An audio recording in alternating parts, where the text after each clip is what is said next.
Hello friends, welcome to my YouTube channel active Meenakshi. आज का विषय भाषा। क्या आप सभी जानते हैं हम जो आपस में बात करते हैं वो किसी न किसी तरह की भाषा में करते हैं, वो कोई न कोई भाषा होती है। तो चलिए जानते हैं भाषा के बारे में। चित्र देखो और बताओ यहाँ क्या हो रहा है। सोनू रुको। मदर है जो अपने बेटे सोनू को बोल रही है रुकने के लिए, और कुत्ता भौं भौं कर रहा है। कार हॉर्न बजा रही है पों पों। आपने चित्र में देखा कुत्ता भौंक रहा है, गाड़ी का हॉर्न बज रहा है, माँ बोलकर बच्चे को रुकने को कह रही हैं। ये सब क्या कर रहे हैं, कुछ समझ में आया? ये सब किसी न किसी प्रकार से अपनी बात दूसरों तक पहुंचा रहे हैं। कुत्ते की भौं भौं और गाड़ी की पों पों संकेत मात्र है, इन्हें भाषा नहीं कह सकते। भाषा का संबंध मनुष्य से है, भाषा मनुष्य के मुख से ही उच्चारित होती है। हम भाषा के द्वारा अपने मन की बात बोलकर दूसरों तक पहुंचाते हैं और सुनकर दूसरों की बात ग्रहण करते हैं। भाषा बेसिकली क्या है? भाषा हम अपने मन की बात को दूसरों तक बोलकर पहुंचाते हैं और सुनकर उस बात को, उनकी बात को ग्रहण करते हैं। अतः ध्यान रखिए, भाषा वह साधन है जिसके द्वारा हम अपने भावों और विचारों को एक दूसरे तक पहुंचाते हैं। भाषा के रूप, आगे है भाषा के रूप। भाषा के दो रूप हैं, मौखिक और लिखित।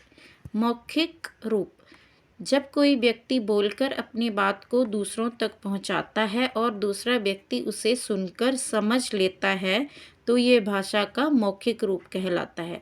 अब चित्र में देखिए, एक लड़का है और लड़की है जो आपस में बात कर रहे हैं, तो ये भाषा का कौन सा रूप हुआ? मौखिक रूप। आगे देखिए, लिखित रूप। जब कोई व्यक्ति लिखकर अपनी बात दूसरों तक पहुंचाता है और दूसरा व्यक्ति उसे पढ़कर समझ लेता है तो ये भाषा का लिखित रूप कहलाता है। अब चित्र में देखिए, एक लड़का है और एक लड़की है जो लिख रहे हैं, तो लिखना भाषा का कौन सा रूप हुआ? लिखित। अब अनेक भाषाएं जो हैं वो कई तरह की होती हैं।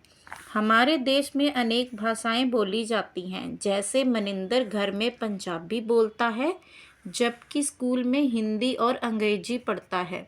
महाराष्ट्र के लोग मराठी बोलते हैं और बंगाल में बांग्ला बोलते हैं। इस प्रकार हमारे आसपास विभिन्न भाषाएं बोलने वाले लोग रहते हैं। हालांकि हमारे देश में अधिकांश लोग हिंदी बोलते हैं, तो सबसे ज़्यादा अधिकांश जो है वो हमारे देश में, भारत में कौन सी भाषा बोली जाती है? हिंदी। इसी तरह संसार में अनेक भाषाएं बोली जाती हैं, जैसे इंग्लैंड में अंग्रेजी, जर्मनी में जर्मन, जापान में जापानी, पाकिस्तान में उर्दू, चीन में चीनी आदि। आगे है लिपि। हर भाषा किसी न किसी लिपि में ही लिखी जाती है। जैसे किस भाषा को लिखने के लिए किसी न किसी तरह की लिपि की आवश्यकता होती है। जैसे अंग्रेजी जो है वो रोमन लिपि में लिखी जाती है, तो हिंदी देवनागरी लिपि में। वास्तव में लिपि भाषाओं के लिखने का एक ढंग है। कुछ भाषाओं की लिपियों के नाम देखिए। यहाँ कुछ भाषाएं दी गई हैं और उनकी लिपियाँ दी गई हैं। हिंदी, संस्कृत, मराठी, इनकी लिपि है देवनागरी। अंग्रेजी रोमन, पंजाबी की लिपि है गुरमुखी, उर्दू फारसी। आगे है व्याकरण। भाषा को शुद्ध बोलने और लिखने और पढ़ने के लिए हमें भाषा के नियमों को जानना होता है। भाषा के नियमों की जानकारी हमें व्याकरण से मिलती है। अब कोई भी भाषा है, उसको बोलने, लिखने या फिर पढ़ने के लिए कुछ नियम होते हैं, तो इसके बारे में हमें कहाँ से पता चलता है? व्याकरण से हमें पता चलता है। आगे देखिए, लड़की पढ़ रहा है, लड़का नाच रही है। ये कुछ अटपटा सा लग रहा है। आगे देखेंगे इसके बारे में। दोनों वाक्य पढ़कर हंसी आ रही है ना, क्योंकि ये वाक्य अशुद्ध है। शुद्ध वाक्य होंगे लड़की पढ़ रही है।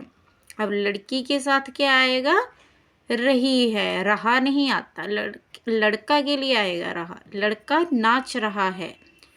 कोई वाक्य क्यों शुद्ध है और क्यों अशुद्ध, इसकी जानकारी हमें व्याकरण से मिलती है। तो इसी के साथ हमारा विषय समाप्त। धन्यवाद आप सभी का।